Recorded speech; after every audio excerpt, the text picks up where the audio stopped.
구약 성경에 보면 참 무시무시한 말씀이 나옵니다. 그것은 뭐냐 하면 패역한 사람들에 대해서 하나님의 백성들이 어떻게 해야 되느냐 하는 것입니다. 대표적인 예가 부모에게 단순히 불순종하는 것이 아니라 부모의 권위에 도전하고 그리고 부모를 업신여기는 이런 자녀가 있을 때 율법은 그런 자를 돌로 쳐 죽이라고 말씀하고 있습니다. 우리는 이 말씀이 그냥 들으면 무시무시하다 그런 생각이 들지만 막상 우리 자녀가 부모의 말씀에 순종하지 않고 되어들고 그런 것들을 한번 경험해 보면 이게 보통 일이 아니구나 그런 생각이 듭니다. 이런 패역한 사람, 우리 모두가 사실 하나님 앞에 패역한 사람들입니다. 원래 전부 다 하나님 나라에서 돌로 맞아야 되는 사람들입니다. 그럼에도 불구하고 하나님께서는 이 패역한 자들을 사랑하셔서 돌에 맞아 죽도록 하신 것이 아니라 살리기 위해서 하나님의 아들을 보내주셨습니다. 오늘 누가복음 17장 1절부터 10절까지 말씀은 15장부터 16장까지 나와 있는 말씀의 결론부에 해당되는 말씀입니다. 15장부터 16장까지는 어떤 내용이 나와 있느냐 하면 예수님께서 많은 비유의 말씀을 하셨지만 제가 생각하기에 예수님이 하신 비유의 말씀 중에 가장 아름다운 비유, 가장 감동적인 비유, 바로 이 15장과 16장에 다 들어 있습니다. 그리고 예수님께서 하신 비유의 말씀 중에 가장 예리하고 폐부를 찌르는 아주 예리한 비유의 말씀 16장에 있습니다. 가장 아름답고 그리고 가장 예리한 비유의 말씀을 바로 요약하고 결론 짓는 내용이 17장 1절부터 10절에 나와 있는 말씀입니다. 이 말씀을 통해서 우리는 교회가 어떤 권세를 지켜내야 되는지, 교회가 선교를 제대로 하기 위해서 우리가 무엇이 필요하고 어떤 자세를 가져야 되는지 하는 것을 알 수가 있습니다. 먼저 오늘 첫 번째로 살펴볼 내용은 15장부터 17장까지 나와 있는 이 예수님의 비유의 말씀, 이 말씀이 어떤 배경에서 예수님께서 말씀하셨느냐 하는 것입니다. 15장 첫 부분에 보면 이렇게 나와 있습니다. 누가복음 15장 1절에 모든 세리와 죄인들이 말씀을 들으러 가까이 나오니. 세리와 죄인들은 어떤 사람입니까? 바리새인과 서기관들이 생각하기에 패역한 사람들이라고 생각하는 사람들입니다. 실제로 그렇게 행동은 하지 않았지만 바리새인과 서기관들은 이 세리와 죄인들을 어떻게 생각하고 있느냐 하면 기회만 있다면 돌로 쳐 죽이고 싶은 마음이 있는 그런 사람들이었습니다. 그래서 바리새인과 서기관들은 이 사람들을 가까이 하지 않았습니다. 그런데 세리와 죄인들이 누구에게 가까이 나왔냐 하면 예수님께 가까이 나왔습니다. 이들이 예수님께 가까이 나온 이유는 딱 한 가지 이유 때문이었습니다. 예수님께서 하시는 말씀을 듣고 싶어서 나왔습니다. 왜 이 죄인들, 동족들에게 패역하고 돌에 맞아 죽어야 마땅하다고 생각하는 이 사람들이 예수님의 말씀을 들으러 나왔겠습니까? 왜냐하면 예수님께서는 이들을 돌로 쳐 죽여야 되는 사람처럼 대하지 않으시고 내 형제처럼 대하셨기 때문입니다. 그리고 예수님께서 하시는 말씀은 이 세리와 죄인들이 하나님 나라 백성이 될 수 있다고 말씀하셨기 때문입니다. 그런데 이런 예수님의 모습을 보고 바리새인과 서기관들이 불평을 하기 시작했습니다. 그래서 2절에 보면 바리새인과 서기관들이 수군거려 이르되 이 사람이 죄인을 영접하고 음식을 같이 먹는다 하더라. 이 당시에 유대인들은 자기와 같은 수준에 있는 사람, 그리고 같이 어울리는 친구와 같은 사람이 아니면 식사를 같이 하지 않았습니다. 그런데 예수님께서는 돌에 맞아 죽어야 마땅한 이 사람들하고 같이 식사를 같이 하시는 것입니다. 이 말은 무슨 말이냐 하면 예수님이 이 죄인들을 나의 친구로, 나의 가족처럼 여기고 계셨다는 것입니다. 바리새인들과 서기관들이 이렇게 예수님의 모습을 보고 불평하고 수군거리기 시작했을 때 예수님께서 이 바리새인들과 서기관들에게 이 세상에서 가장 아름다운 비유 3가지를 말씀하십니다. 여러분이 잘 아시는 이른 양 비유, 얼마나 아름다운지 모릅니다. 이 비유가 예수님의 이런 죄인들과 함께 하시는 모습을 보고 불평하고 그리고 예수님을 조롱하려고 하고 예수님을 비난하려고 하는 그 자신에게 적대적인 바로 그 상황에서 이 아름다운 비유의 말씀이 시작이 됩니다. 어떤 목사가 양 100마리를 치고 있는데 한 마리가 사라지고 없습니다. 그러니까 이 목자가 어떻게 하냐 하면 99마리를 그냥 내버려 두고 그 한 마리를 찾기 위해서 하루 종일 헤매고 다닙니다. 그러다가 그 잃은 양을 찾았을 때 너무 기뻐서 집에 돌아와서 사람들하고 같이 기뻐한다는 것입니다. 2번째는 드라크마 비유입니다. 아무래도 이 어떤 여인이 시집을 온 것 같습니다. 올 때 지참금으로 10드라크마, 오늘날 돈으로 치면 한 100만 원에서 200만 원 정도 되는 돈이 됩니다. 이 돈은 나중에 혹시나 이혼을 당하더라도 이 돈은 가지고 올 수 있는 귀중한 돈입니다. 그런데 이 중에 한 드라크마, 은전 하나가 사라지고 없는 것입니다.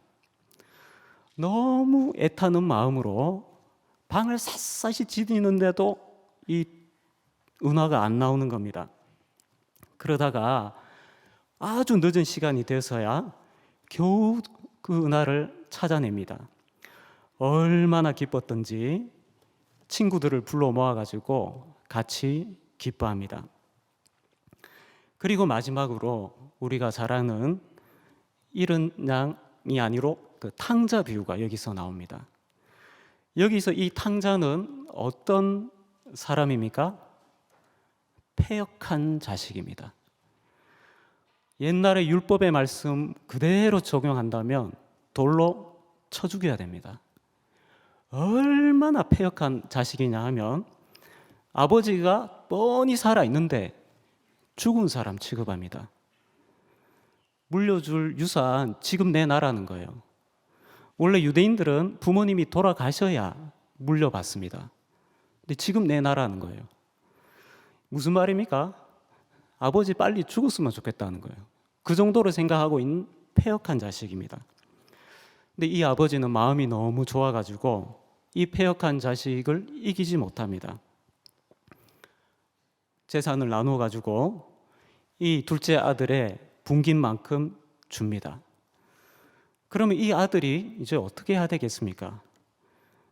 그래도 좀 제대로 살아야 될 텐데 이 돈 가지고 아주 흥청망청 사는 겁니다. 완전 형편없이 사는 겁니다. 개돼지만도 못하게 사는 것입니다. 그러다가 흉년이 들고 돈이 떨어지고 그리고 나중에 어떤 상황이 됩니까? 먹을 게 없습니다. 가장 부정한 짐승 돼지를 치는데 돼지를 먹일 때 쓰는 쥐엄나무 열매조차도 먹을 수가 없게 됩니다. 그리고 자신의 처지를 깨닫게 되는데 어떤 처지를 깨닫게 됩니까? 내가 이러다가 고독사 하겠구나. 조금 있으면 고독사 하는 거예요. 오늘날 우리 시대에 얼마나 많은 사람들이 고독사를 하고 있는지 모릅니다. 어떤 경찰이 고독사 현장을 100군데 이상 가서 조사를 하고 한 분이 있었습니다. 근데 이분이 고독사 현장을 보니까, 그리고 그분들이 고독사 되기까지 그 스토리를 보니까 이거는 가만히 있으면 안 되고 국가가 나서야 된다. 그래서 상급 기관에다가 계속 레포트를 올렸습니다. 근데 아무리 올려도 전혀 먹히지가 않는 것입니다. 뭔가 대책이 필요한데. 그래서 자기 친구하고 이 문제 때문에 너무 낙심해가지고 얘기를 하니까, 너 그동안 레포트 올린다고 쓴 글들 있지 않느냐, 그거 책으로 내자. 그래서 이분이 고독사와 관련해서 책을 냈습니다. 경찰관이. 그래 바쁜데. 그래서 이분이 그때부터 많은 매스컴에 불려가기도 하면서 우리나라의 이 고독사 문제에 대해서 소리를 내기 시작했습니다. 근데 고독사를 당하는 사람들이 왜 홀로 그렇게 외롭게 죽게 됩니까?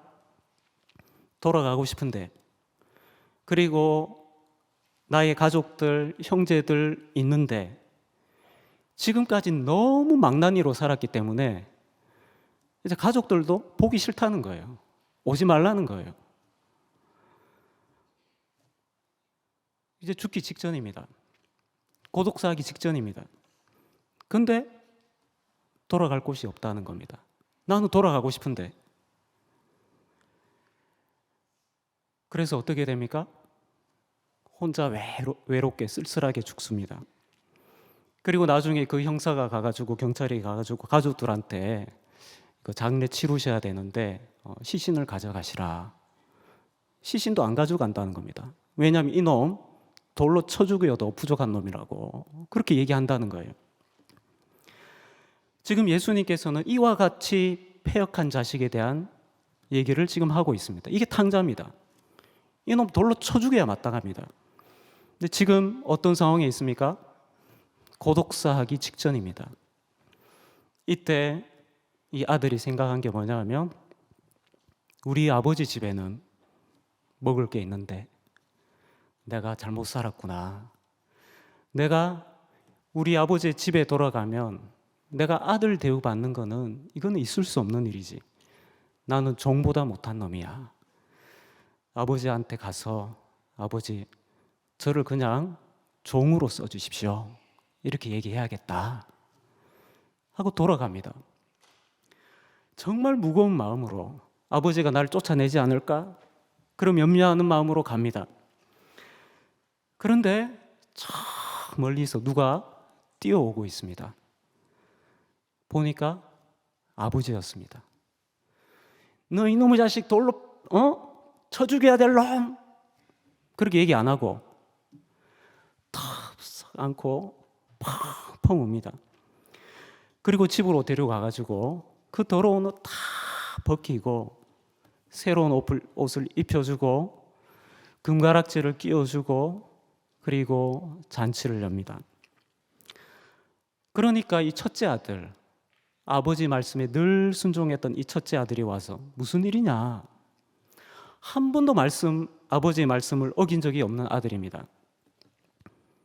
와가지고 다른 종들한테 물어보니까 그 망나니 둘째 주인님의 동생분이 왔습니다. 그래서 주인님의 아버님께서 지금 잔치를 열고 있습니다. 그러니까 이 첫째 아들이 어떻게 합니까?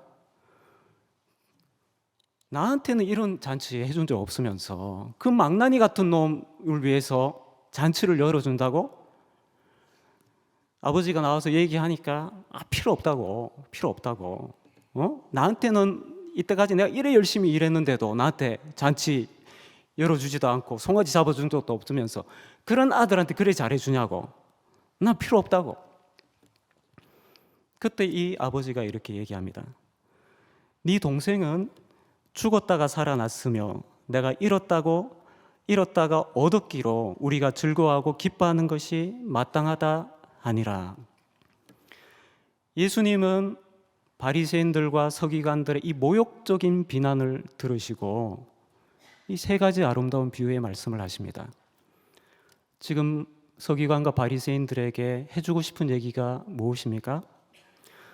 너희들이 그렇게 미워하고 돌로 쳐 죽여야 된다고 생각하는 그 사람, 이 사람 이런 양이야. 이 사람이 잃어버린 한 드라크마야. 이 사람이 패역한 탕자야.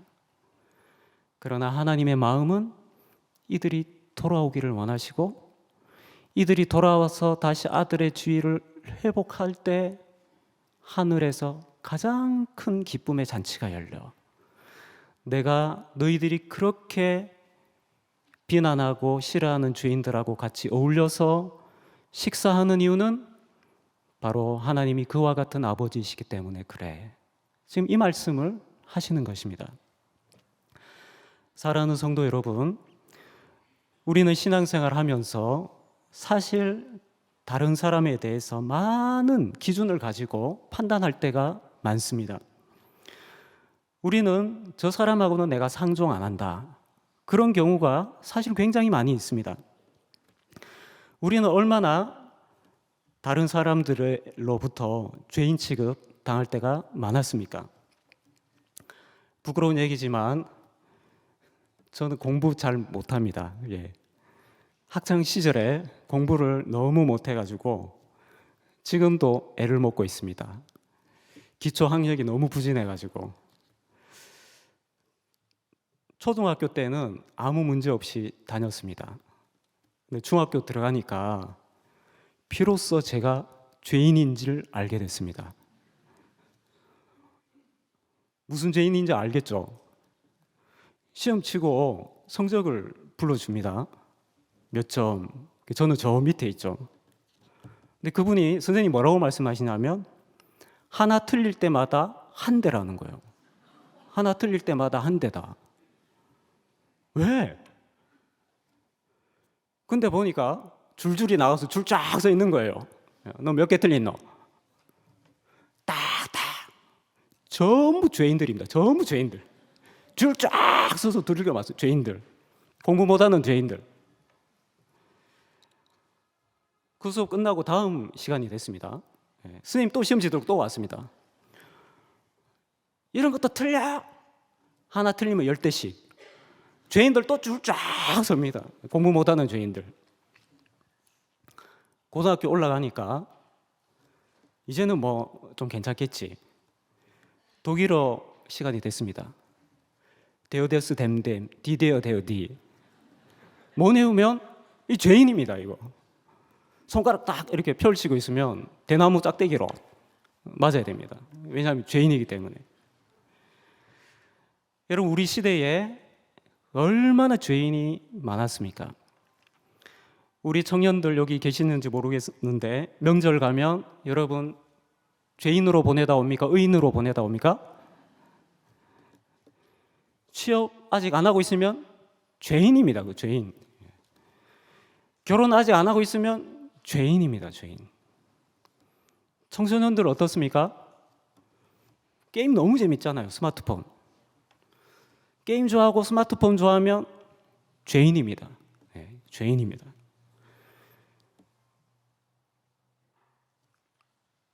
서기관과 바리새인들이 이 사람들을 죄인 취급을 했지만 자기들 기준의 죄인입니다. 실제로 죄인은 누굽니까? 바리새인도 죄인입니다. 하늘나라의 기준에서는. 그래서 예수님께서는 이 비유의 말씀을 하시고 난 다음에 바리새인 너희들도 죄인이다 하는 사실을 가르쳐 주십니다.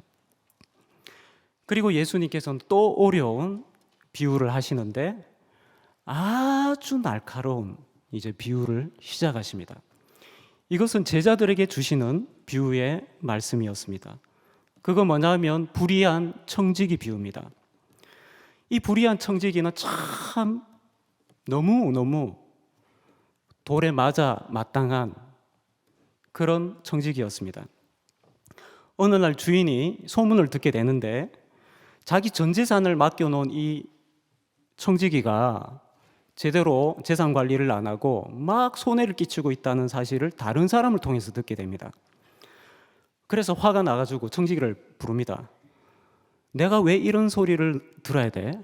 당장 장부 정리해서 갖고 와. 그리고 너 해고야. 이렇게 된 거예요. 그러니까 이 청지기가 이제 깜짝 놀란 거예요. 들킬 줄 몰라가지고. 그래서 야, 내가 지금 여기서 쫓겨나면 내가 무엇을 하지? 내가 막노동을 하고 땅을 파자니 힘이 없고 그렇다고 빌어먹자니 너무 부끄러워서 안 되겠다.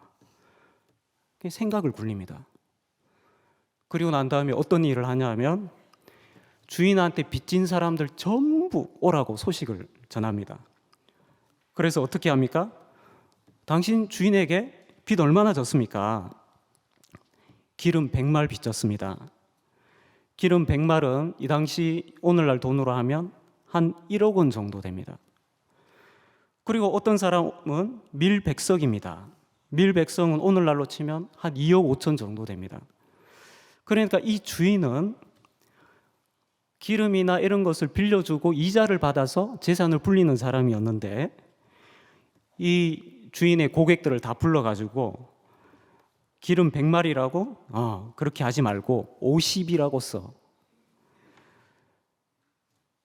빚 문서를 전부 새로 다 작성을 하는 거예요. 이게 뭔가요? 공문서 위조입니다. 공문서 위조.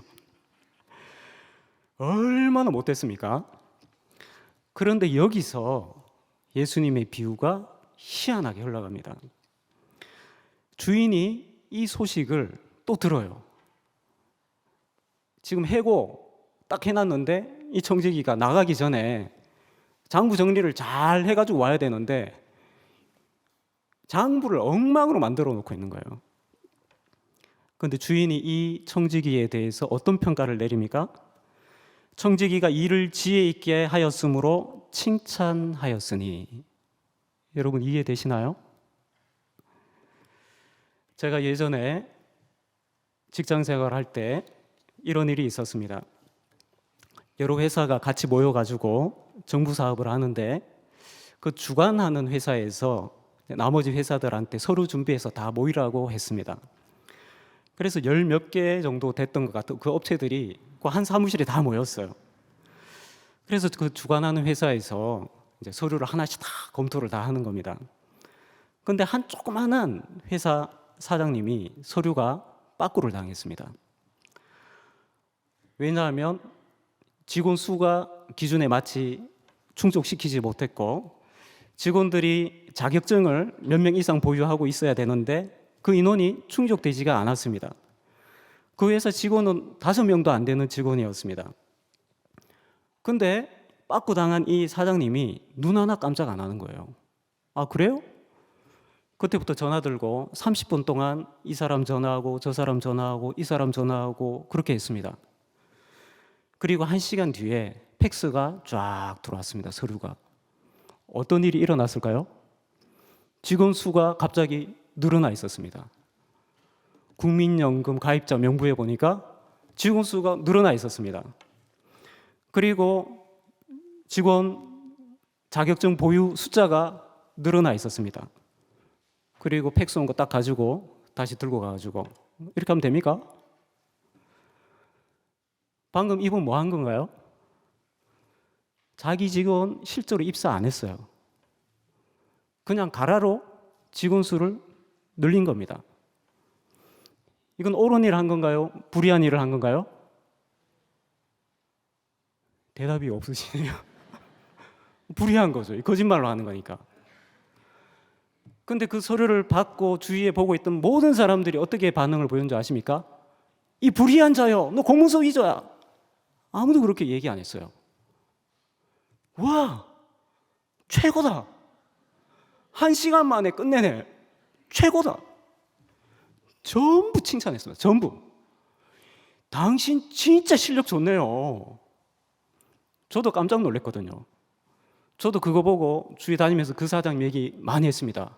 아, 사장 하려면 저 정도 돼야 돼. 뭐 눈 하나 깜짝 안 하고 직원 숫자 팍팍 늘리고 줄이고 이거 마음대로 할 수 있어야 저게 실력 있는 사람이지. 너무너무 실력 좋다고 평판이 나 있었습니다. 이 사람 정직하게 했나요? 불의하게 했죠. 지금 이 주인이 이 불의한 청지기로부터 무엇을 받습니까? 상상도 못할 방법으로 자기 살 길을 딱 마련해 놓는 거예요. 이 주인이 이 청지기 보고 금방 느끼는 게 뭐냐면, 와, 이놈 진짜 머리 좋네. 그겁니다, 그거. 이놈 진짜 머리 좋아. 근데 왜 지금까지 내 재산을 이렇게 막 엉망을 해놓은 거야? 이놈 자르면 안 되겠다. 이렇게 하시고 예수님께서 뭐라고 말씀하시냐면, 이 세대의 아들들이 자기 시대에 있어서는 빛의 아들들보다 더 지혜로움이라. 내가 너희에게 말하노니 불의의 재물로 친구를 사귀라. 그리하면 그 재물이 없어질 때에 그들이 너희를 영주할 처소로 영접하리라. 예수님께서는 제자들에게 이렇게 말씀하십니다. 이 세상 사람들 자기 미래에 일어날 일을 미리 내다보고 생각하고 지혜를 짜내서 대비한다. 그런 지혜가 있다. 이런 지혜를 쓸 때 사람들이 전부 칭찬한다. 그게 옳은 방법이냐 아니냐는 중요한 게 아니야. 세상 사람들은 그 사람이 정말 기발한 방법으로 자기 살 길을 마련해 놓은 거 보고 전부 감탄한다. 그러나 하나님의 백성들이 나중에 미래에 무슨 일이 일어날지를 아는 사람이라면 우리도 이 사람들처럼 지혜롭게 행해야 되는 거 아니야? 하나님의 백성들은 무엇을 알고 있습니까? 인생의 끝에 무엇이 기다리고 있는지 알고 있습니다. 그러면 이 재물 가지고 어떻게 살아야 될까요? 내가 영원한 생명을 얻느냐, 영원한 사망을 내가 얻느냐 아는 사람이라면 하나님께서 우리에게 맡겨주신 물질을 어떻게 써야 될까요? 네가 진짜 영원한 세계를 안다면 네 물질을 어떻게 사용하는가 보면 안다. 네가 작은 것에 충성하면 진짜 큰 것을 얻게 될 거야. 그러나 이 땅의 작은 것도 네가 제대로 사용하지 못한다면 너는 하늘나라의 큰 것도 받을 수가 없어. 너는 진짜 다가올 미래에 대해서 바로 알고 있니? 그 생각을 하지 못한다면 너는 세상 사람보다 지혜가 없다. 네가 돈을 쓰는 것을 보면 너의 미래에 뭐가 기다리고 있는지 보느냐 안 보느냐 알 수 있다. 바로 예수님은 이것을 말씀하시는 겁니다. 이렇게 얘기를 했을 때 이 바리새인들이 비웃기 시작합니다. 왜냐하면 돈을 좋아하는 사람이었기 때문입니다. 그래서 16장 14절에 보면 바리새인들은 돈을 좋아하는 자들이라 이 모든 것을 듣고 비웃거늘. 예수님의 말씀을 듣고 이 사람들은 전혀 변할 생각이 없습니다. 아름다운 비유 3가지, 그리고 제자들이 어떤 지혜를 가져야 되는지 이 말씀을 듣고도 여전히 이 바리새인들은 예수님을 비웃고 있습니다. 그때 예수님께서 너희들 저 죄인이라고 생각하는 사람들 너무 무시하는데 너희들이 바로 죄인이다 하면서 14절부터 18절까지 말씀을 하십니다. 그리고 마지막으로 19절부터 31절까지 바리새인들의 폐부를 찌르는 마지막 비유, 바로 부자와 거지 나사로 비유가 여기서 나옵니다. 이 비유의 내용이 뭡니까? 그래, 알겠다. 너희 돈 좋아하는 거 알겠다. 그래, 돈 좋아한다고 치자. 돈 싫어하는 사람 없으니까. 그래, 돈 좋아한다고 치자. 자, 그럼 이제부터 생각 한번 해보자. 어느 한 부자가 있었다. 자색 옷과 고운 베옷을 입고 날마다 호화롭게 잔치를 했다. 이 당시에 자색 옷은 가장 비싼 옷입니다. 이 얘기를 듣고 바리새인들 생각합니다. 오, 그거지. 나의 로망. 자색 옷과 고운 베옷을 입고 날마다 잔치하는 그 삶. 나의 로망. 바리새인들 속으로 전부 그렇게 생각하고 있습니다. 이런 부자가 있었다. 그런데 나사로라고 이름하는 한 거지가 헌데투성이로 대문 앞에 버려진 채로 그 부자의 상에서 떨어지는 부스러기로 배를 채우려고 하고 있었다. 바리새인들이 이 얘기를 듣고 기분 나쁘게 왜 거지 얘기를 또 하는 거야. 아까 그 부자 얘기 계속하지. 그런데 이 거지가 죽었다. 그리고 부자도 죽었다. 그리고 장면이 쫙 바뀌는 겁니다. 어떤 일이 일어났습니까?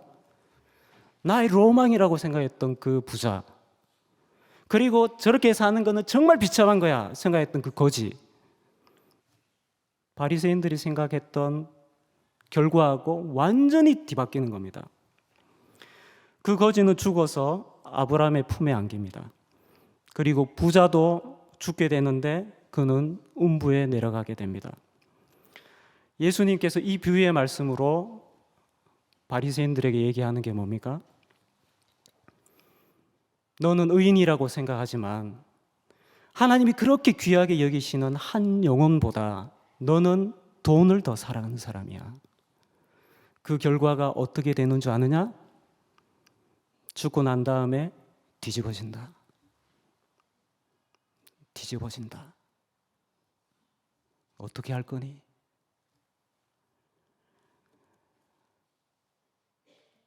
사랑하는 성도 여러분, 교회에는 권세가 있습니다. 어떤 권세인가요? 돌에 맞아 죽어야 되는 그 패역한 자식이 돌아오면 다시 아들로 회복시키는 권세가 교회에 있습니다. 이 세상에는 그런 권세가 없습니다.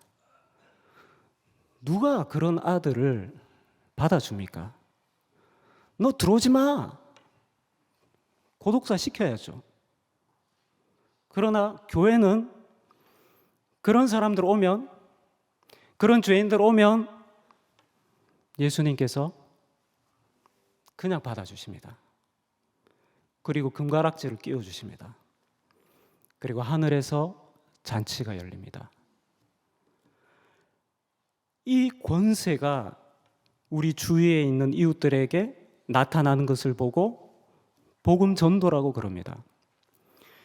그리고 이 교회의 권세가 다른 문화권으로까지 넘어갔을 때, 다른 문화권까지 넘어가서 이 능력이 나타날 때 이것을 보고 선교라고 얘기합니다.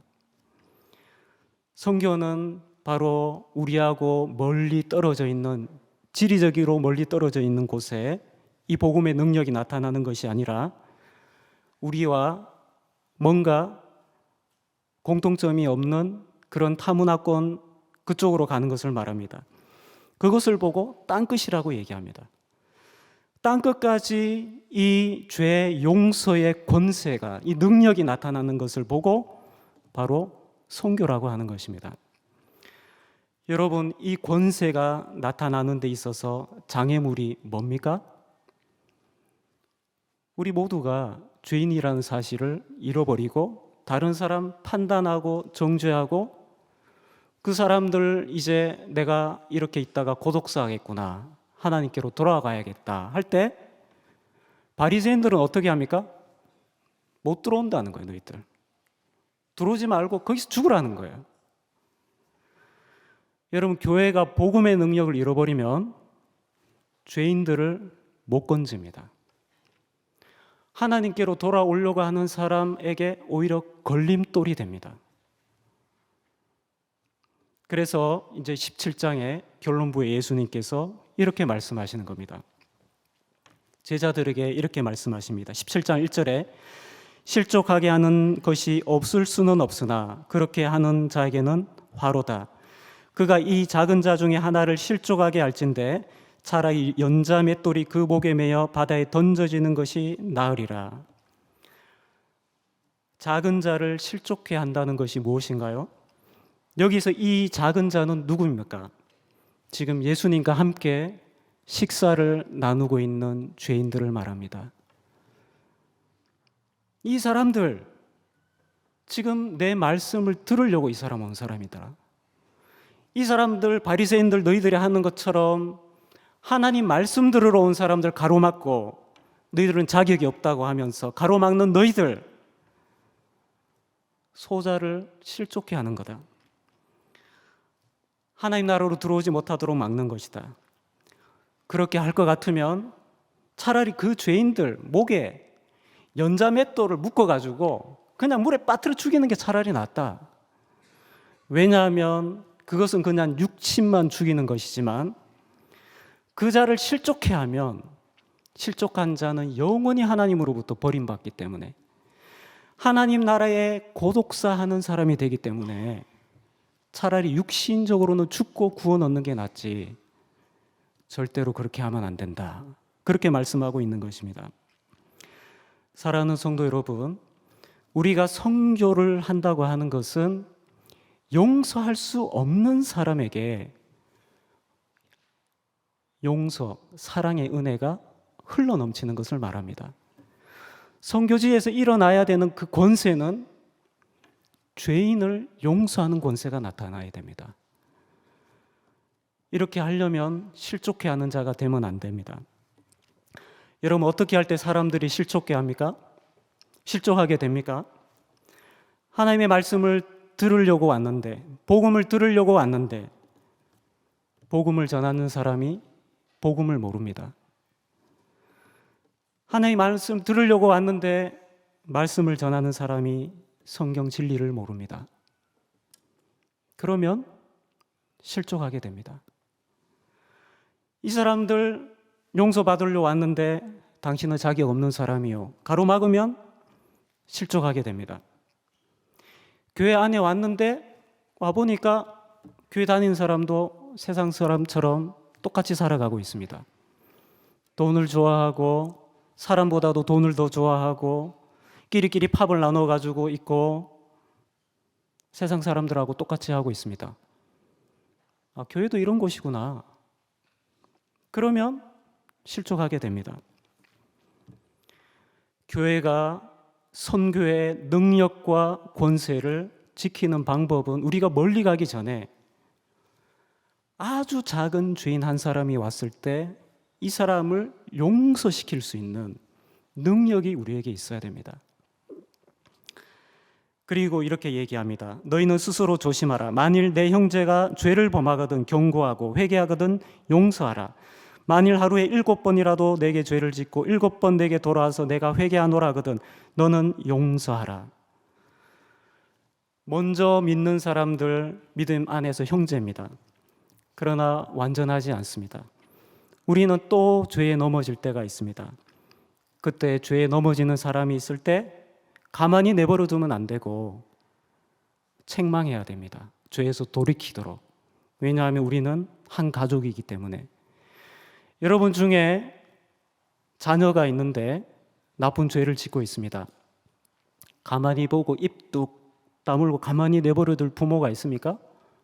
그럼 그 부모가 아니에요. 가족이기 때문에 책망을 하는 것입니다.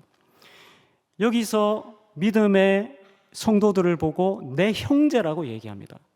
여러분, 여기 계시는 분들 서로는 가족입니다.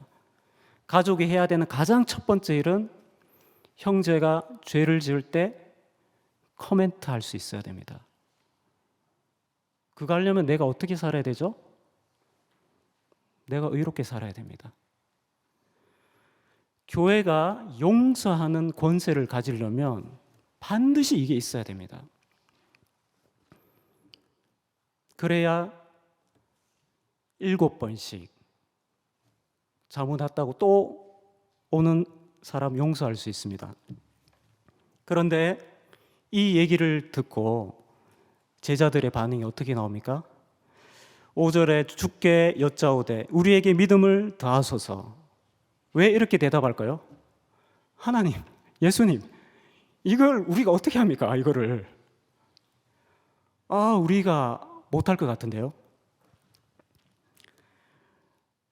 6절에 예수님께서 이렇게 말하는 제자들에게 이런 말씀을 주십니다. 너희에게 겨자씨 하나일 만한 믿음이 있었더라면 이 뽕나무더러 뿌리가 뽑혀 바다에 심겨라 하였을 것이요 그것이 너희에게 순종하였으리라. 너희 눈에 보기에 작은 자를 받아들이고 돌에 쳐 죽여야 되는 사람 받아들이고 그리고 너 형제를 끊임없이 용서하는 게 불가능한 것처럼 보이지. 그게 아니야. 겨자씨 하나일 만한 믿음만 있으면 다 할 수 있어. 이 말은 무슨 뜻일까요? 겨자씨 하나일 만한 믿음은 동작하는 믿음을 말합니다. 우리 평소에 믿음을 잘 안 씁니다. 가만히 묵혀둡니다. 신앙생활 한다고 하지만 전혀 믿음이 동작하지 않고 종교생활만 할 때가 많습니다. 그러나 하나님이 진짜 책임지실 거야. 겨자씨만한 믿음, 동작하는 믿음이 한번 딱 움직이면 용서를 해냅니다. 이게 누구의 능력인가요? 성령의 능력입니다. 겨자씨 하나의 믿음은 성령께서 역사하시게 하는 작은 믿음입니다. 그러니까 우리가 평소에 얼마나 성령님의 역사와 상관없이 내 힘으로 살아가고 있는지 알 수 있습니다. 교회가 진짜 선교의 능력과 권세를 지킬 수 있으려면 성령의 능력으로 행해야 됩니다. 겨자씨만 하나의 이 믿음 가지고 모든 것을 해야 됩니다. 설교하는 사람 아무리 원고 철저하게 준비해도 안 됩니다. 주님 말씀해 주십시오. 성령이 오셨을 때 능력 있게 나옵니다. 겨자씨 하나를 쓰는 법을 알아야 됩니다. 설교자는. 설교 끝나고 내가 설교했다 이런 생각이 안 들어요. 성령의 능력으로 하면. 오늘 내가 설교한 게 아니야. 반사 맡고 있는 분들이 어린아이들하고 성경 공부할 때 겨자씨 하나만한 믿음 가지고 그 망나니 같은 애들하고 성경 공부합니다. 하나님 함께 하십니다. 뽕나무가 뽑힙니다. 이렇게 하라는 것입니다. 얼마나 대단한 역사가 나타납니까?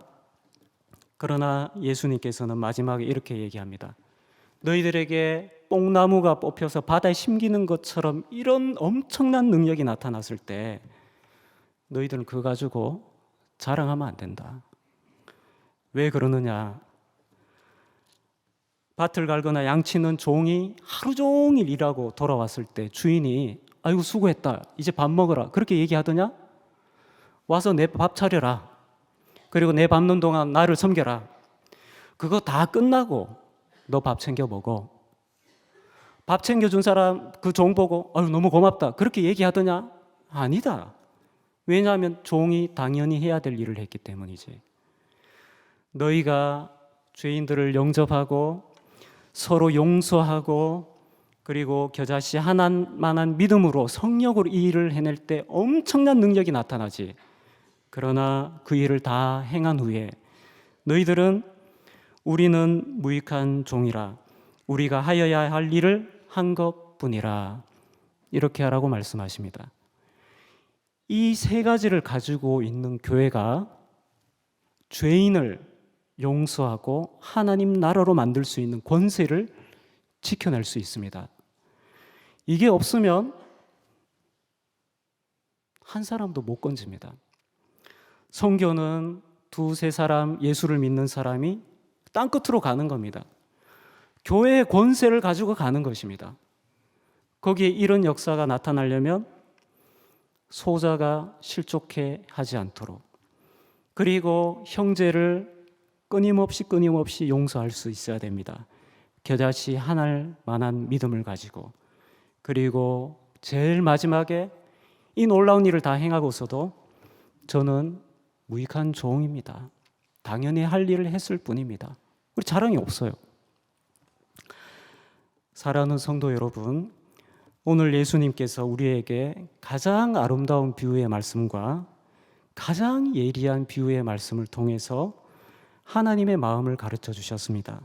그것은 다름이 아니라 하나님께서 우리 망나니 같고 돌에 맞아 죽어야 마땅한 이 패역한 우리들을 용서해 주신 것처럼 우리도 우리 주위에 있는 많은 패역한 사람들이 우리에게로 찾아올 때 용서와 사랑으로 하나님 백성 삼을 수 있어야 된다는 것입니다. 이렇게 할 때 우리의 고백은 우리는 무익한 종일 뿐입니다. 이것이 선교하는 사람들의 자세라고 오늘 말씀하고 있습니다. 사랑하는 성도 여러분, 오늘 우리가 바로 이 능력을 회복하기를 바랍니다. 이거 없이 선교 사역 아무리 열심히 해도 그건 위선적인 것입니다. 하나님 기뻐하시지 않습니다. 교회가 이 능력을 가지고 있으면 세상에 복이 될 줄로 믿습니다. 우리 교회가 바로 이와 같은 교회의 권세를 끝까지 지켜내는 우리 모든 성도님들 되시기 바랍니다. 기도하겠습니다. 사랑과 은혜가 풍성하신 하나님 아버지, 오늘 말씀을 통해서 교회의 권세가 무엇인지 가르쳐 주셔서 감사합니다. 우리가 선교를 행할 때에 우리에게 어떤 능력과 권세가 필요한지 가르쳐 주셔서 감사합니다. 오늘 우리가 있는 자리에서부터 우리가 사랑하고 용서하는 능력을 회복하게 하여 주시옵소서.